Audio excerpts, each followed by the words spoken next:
Hi, everyone. Welcome to Living Wisdom and Dharma World. Today, we're going to talk about the miraculous life of Master Bodhidharma. If we were to travel back in time, deep into the annals of Buddhist history, one figure stands tall and enigmatic, the legendary Bodhidharma, a monk, a sage, and by some accounts, a fierce and uncompromising transmitter of truth. He is credited as the founder of Chan Buddhism in China and the forefather of Zen in Japan. His life is wrapped in mystery, blending historical fact with legend, but what we do know for sure is that he forever changed the spiritual landscape of East Asia. Don't forget to like, subscribe, and share this video to inspire others on their path of discovery.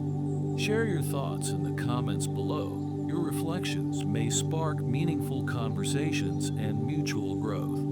Together, let's start our exploration. From a South Indian prince to a wandering monk, the story begins in the ancient land of southern India, where Bodhidharma was born into a royal family. Some sources say he was the third son of a great king of the Pallava dynasty, living a life of luxury. However, fate had different plans for him. Under the guidance of his teacher, Prajnatara, he renounced the material world and set his heart upon the deeper truths of existence. One day, Prajnatara called Bodhidharma and said, "The great Dharma must be carried to the lands of the East. The root of wisdom is deep, but few have realized it. You must go and awaken those who have the capacity to understand."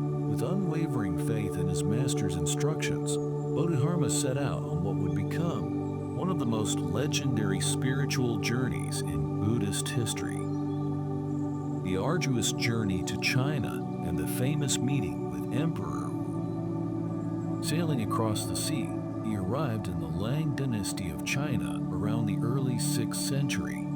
The first person he encountered of great significance was Emperor Wu of Liang, a devout Buddhist who had built countless temples, copied sutras, and supported monastic communities.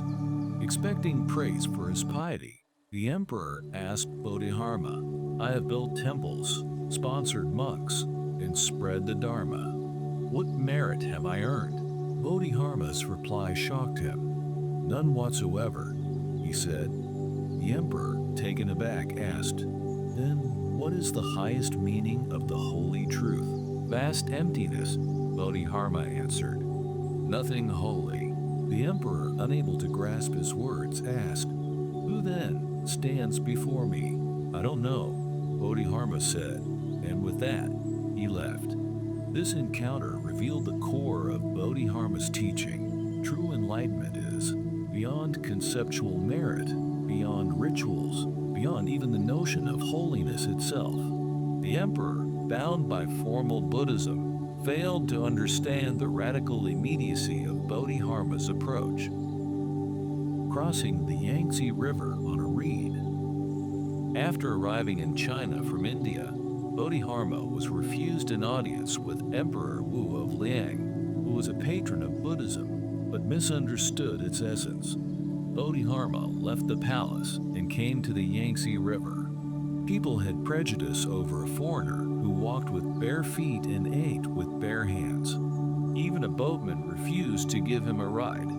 However, in fact, he didn't actually need a boat. Refusing to give him a ride, the boatman didn't realize that his daughter fell into water during crossing the river. Seeing this, Bodhidharma plucked a reed from the riverbank, stepped onto it, picked up the boatman's daughter, and crossed the mighty river effortlessly.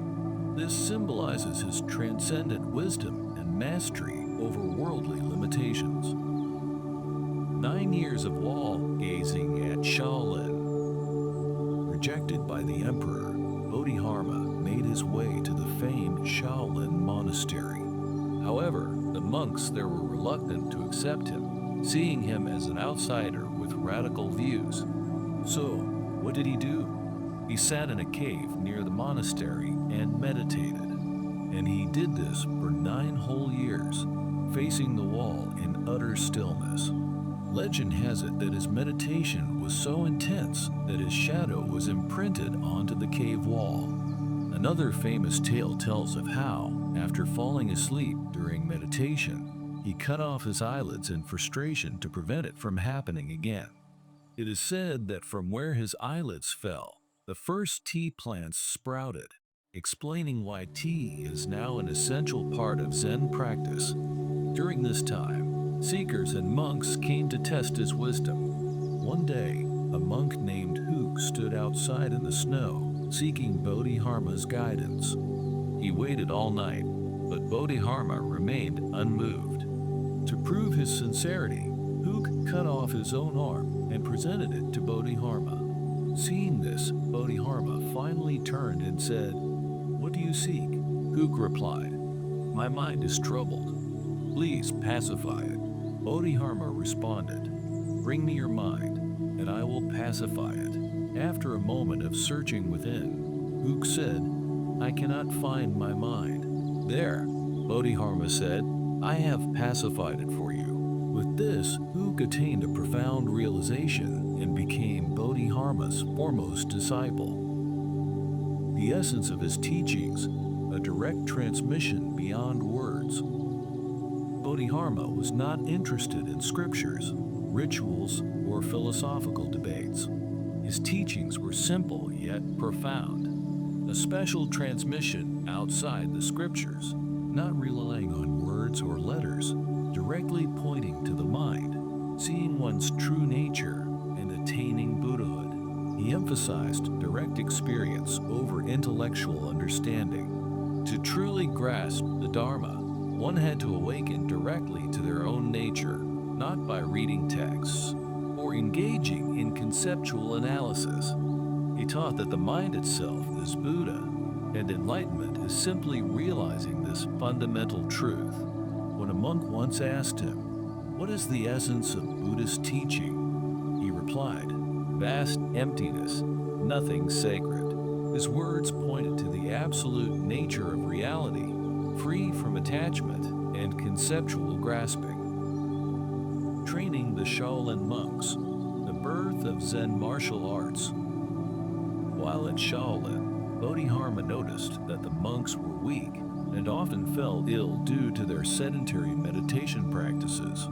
To strengthen their bodies, he introduced exercises that later evolved into the famous Shaolin martial arts. This connection between Zen and martial arts became legendary, with the idea that the physical discipline of combat training could serve as a means to cultivate mindfulness, awareness, and inner strength. Over time, the monks not only trained their minds, but also their bodies, creating a unique fusion of meditation and movement that would influence martial arts for centuries to come. The mysterious departure. Did he die, or did he simply disappear? After passing on his teachings, Bodhidharma's later years are shrouded in mystery. Some say he died and was buried near the Shaolin Temple. However, legend tells a different story. A Chinese official claimed to have seen him walking barefoot in the mountains, carrying a single shoe. When they opened his supposed tomb, they found it empty, only a single shoe remaining. This tale added to the mystical aura surrounding him, making him not just a historical figure, but a spiritual enigma, a sage who transcended life and death. His legacy and lasting influence. Bodhidharma's impact cannot be overstated. His teachings laid the foundation for Chan Buddhism in China, which would later spread to Japan as Zen, influencing countless generations of practitioners. His insistence on direct experience, meditation, and personal realization over dogma shaped the very essence of East Asian Buddhism. Even today, his image, stern, bearded, and wide-eyed, adorns Zen temples, martial arts schools, and tea houses. His life story continues to inspire those seeking the truth beyond words, reminding us that enlightenment is not in books, not in rituals, but in the direct realization of our own mind. The old monk, once sat staring at a cave wall for 9 years, still whispers through the ages. Look within. The Buddha is already here. Thank you for joining in this exploration with Living Wisdom and Dharma World. If you found this video insightful, please like, share, and subscribe to Living Wisdom and Dharma World for more teachings on the path to enlightenment, which also allows the system to recommend to more people to the discovery. May your practice and pursuit of truth bring you wisdom, happiness, and liberation.